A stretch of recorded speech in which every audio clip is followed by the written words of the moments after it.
তো দেখো বন্ধুরা, আমাদের ভাত বসিয়ে দিয়েছি। আমাদের মা ছেলের ভাত। এখানে আছে আলু সেদ্ধ আর মুসুর ডাল সেদ্ধ। তো রাত্রে ভাত বসিয়ে দিয়েছি। আর এদিকে তোমার দাদা ভাইয়ের জন্য দুটো পরোটা করে দেব। ও পরোটা আর কুমড়ো আলু পটল দিয়ে একটা তরকারি খাবে। তো তরকারিটা এখনো হয়নি, তরকারিটা এইমাত্র করব। আগে ভাতটা ভাবলাম হয়ে যাক, তো তারপরে আর কি তরকারিটা করব, পরোটাটা করব। চলো ঝট করে আমি ভাতটা বসাই। আর তোমরা কে কি করছো গো?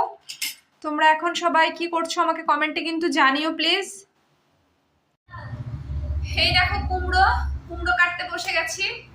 কুমড়ো, পটল, ভেন্ডি আর ছোট্ট একটা আলু দিয়ে তরকারি হবে। কারণ বাবা, দেখেছো, মানে এটা আমার ভালো একটা প্রাপ্তি ছিল। সহজে আর কি পাওয়া যায় না হাম্পিটা। মানে মাঝে মধ্যে যখন মনটা ভালো থাকে তখন হাম্পিটা দেয়।